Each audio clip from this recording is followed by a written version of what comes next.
Minister for Communication and Digitalization, Honorable Mrs. Esla Owusu Akufu, the Chief Executive Officer of DD Global, distinguished guests, ladies and gentlemen.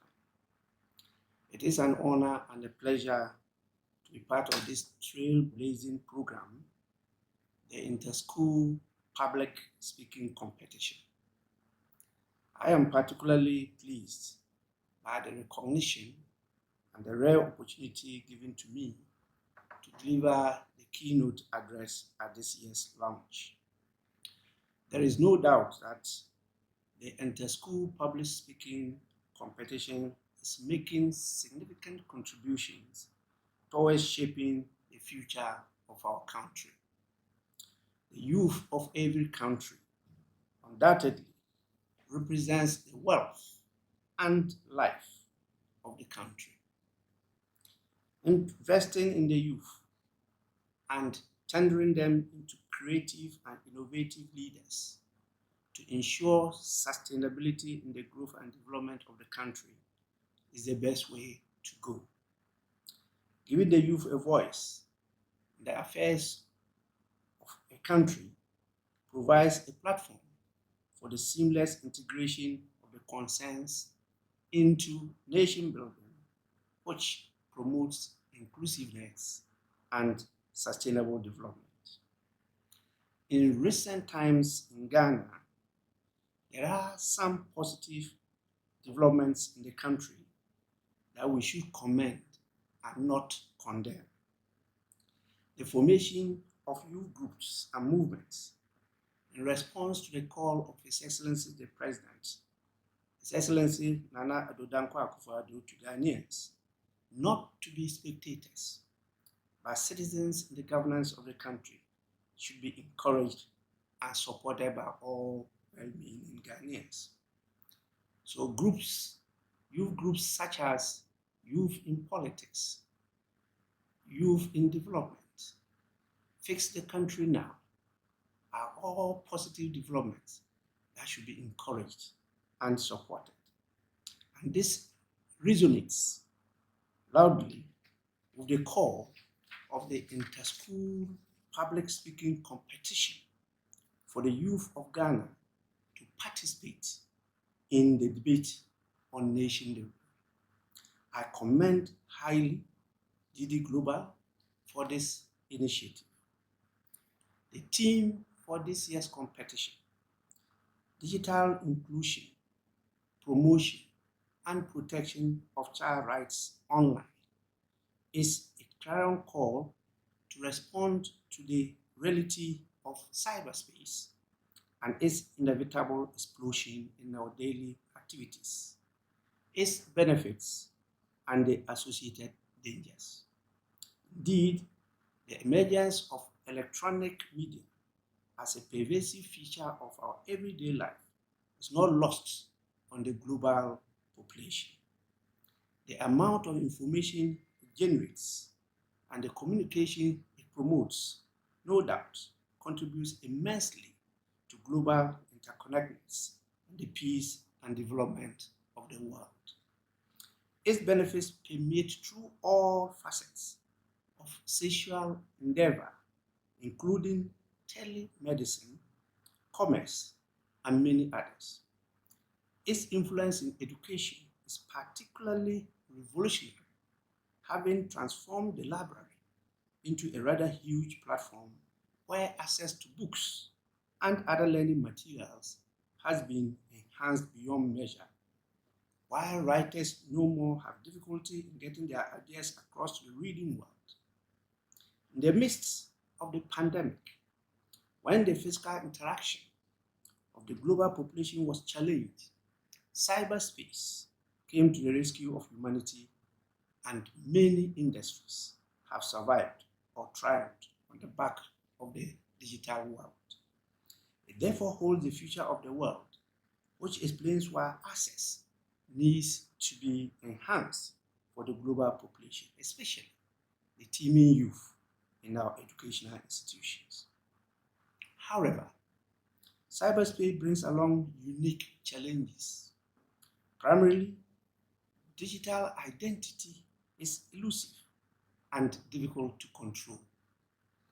The anonymity that cyberspace guarantees, rather sadly, promotes crime as online fraud becomes easy, given the difficulty in ascertain the authenticity of the identity of third parties.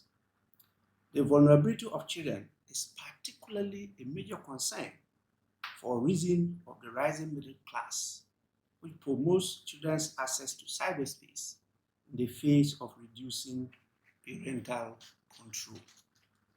Thankfully, the National Identity Register Act 2008, Act 750, came to our rescue as a country, as it provides for a unique digital identity supported by the capture of biometrics.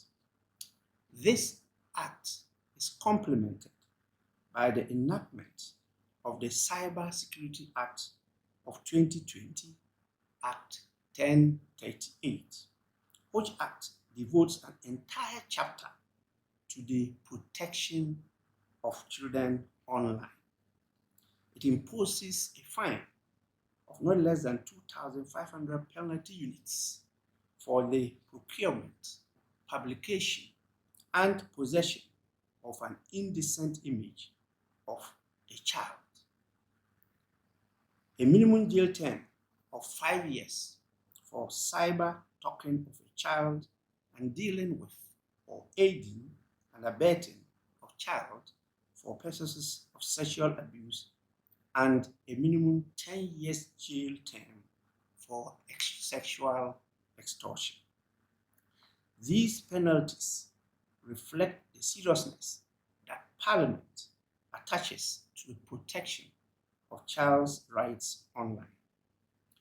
Many other laws passed by Parliament over the years have also provided solutions to some identified challenges to the digital revolution that the world has no choice but to embrace. These include the passage of the National Communications Authority Act 1996, Act 524, to set up the National Communications Authority to regulate communications activities and services in the country.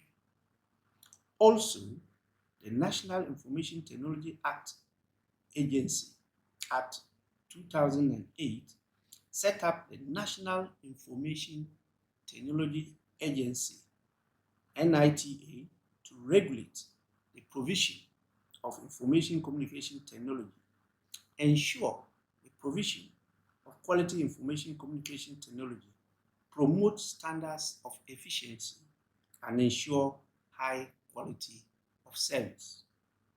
The subsequent passage of the Electronic Transaction Act 2008, Act 772, and the Electronic Communications Act 2008, Act 775, to regulate electronic communications, the regulation of broadcasting, the use of the electronic magnetic spectrum, and related matters contributed in setting the necessary infrastructure to ensure Ghana's march to inclusiveness in the digital space. The passage of the Data Protection Act 2012, Act 843, to accord local data protection, and the creation of the Ghana Investment Fund for Electronic Communications, GIFEC, have all worked to promote universal service and access for all communities in Ghana, as they ensure basic telephony, internet service, multimedia service, broadband, and broadcasting services to these communities, while providing the needed safeguards for use of the systems. It is in this regard that I am glad to be associated with the Interschool Public Speaking Competition, as it contributes to widening the space for digital inclusion. The celebrated physicist Albert Einstein posits that, and I quote, "Imagination is more important than knowledge," unquote. He explains that, quote, "knowledge is limited to all we know and understand, while imagination embraces the entire world and all there ever will be to know and understand," unquote. My exposition is limited to my knowledge and experience as a lawmaker and should set the tone for you to open up the scope of your imagination to perceive the unthinkable and even the unimaginable in doing justice to the theme of the launch. It is imagination that inspires the seafarers to cross the oceans to discover new lands. It is imagination that propelled the space program to land a man on the moon. And it is imagination that will make this generation greater and better than the last. In this regard, let me pay tribute to my predecessor, the Right Honorable Professor Michael Aaron Okwe, for adopting this challenge as an annual affair. May the inter-school speaking competition live up to its aim to inculcate in our youth excellent communication skills and the spirit of dynamism, creativity, and patriotism. May the genre of speakers it nurtures use public speaking to influence society positively. Well done, DD Global and partners, for supporting the school's curricula with this wonderful initiative. I look forward to hosting the Best Orator 2021. But before I complete, remember, speakers are influencers, and influencers are life changers. We look forward to an exciting contest this year. I wish all of you the very best, and may the best school win. On this note, it is now my singular honor to declare the 2021 Inter-School Public Speaking Competition duly launched. I thank you so much for your attention. And partners as we unveil the most excellent public speaking talents among the youth in Ghana in the second edition of the Inter-School Public Speaking Competition under the theme Digital Inclusion, Promotion and Protection of Child Rights Online. Launch and call for video entries Tuesday, 21st September 2021. Venue, virtual. Time, 3 p.m. Log on to www.ispscghana.com for more details. Follow us on Facebook, Instagram and Twitter at ISPSC Ghana, YouTube, ISPSC TV. Call 0208 679 701 or 0553 631 611. Email ispsc@ddglobal.com. ISPSC, speaking to influence.